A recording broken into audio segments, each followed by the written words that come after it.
Heto ang mga maiinit na balita na dapat niyong tutukan mula sa FM Radio at PRTV Newsroom. Ito ang FM Radio Newsbreak. FM Radio Newsbreak.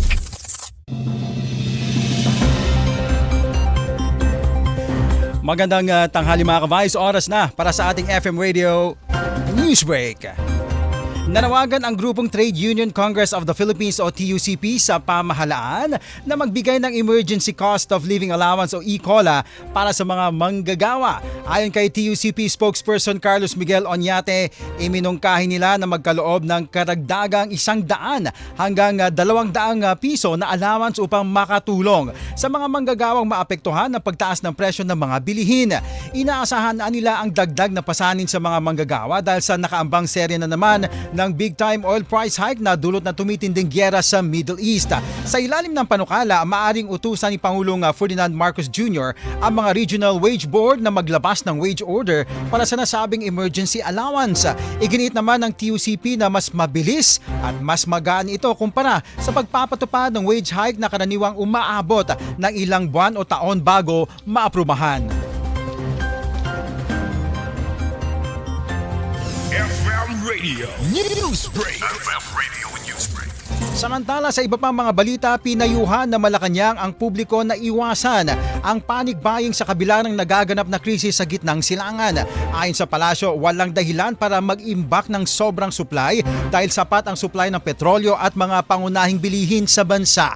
Binigyang diin din niya na nakahanda ang pamahalaan sa posibleng epekto ng sitwasyon sa pandaigdigang merkado. Samantala, hinikayat naman ng Malacanang ang publiko na isumbong sa mga otoridad ang mga negosyanteng mananamantalaga o mamamantala sa gitna ng kasalukuyang sitwasyon. FM Radio Newsbreak. FM Radio Newsbreak.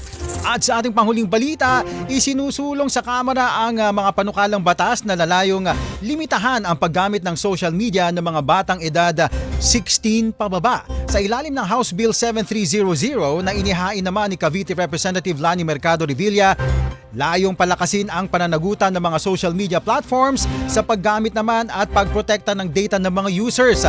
Samantala, naghain naman si CBAC Party List Representative Eddie Villanueva ng House Bill 8262 na nagtatadhana na mas maigpit na hakbang upang maiwasan ang pag-access ng mga minor de edad sa mga social media platform. Sa panukala, obligado ang mga kumpanya na magpatupad ng age verification system at magtanggal ng mga account na pinaghinalang pag-aari ng mga minor de edad. Lilikhain din ang isang Social Media Accountability Council sa ilalim ng Department of Information and Communications Technology upang mangasiwa sa pagpapatuwad ng mga patakarang ito. FM Radio Newsbreak. FM Radio Newsbreak. At yan mga ka-Vibes ang buong kalipunan ng ating pagbabalita para sa ating FM Radio Newsbreak. Ito po si Cherubim Ganaden. Magandang tanghali. Inyong narinig ang FM Radio Newsbreak dito sa FM Radio, Favorite Music Radio.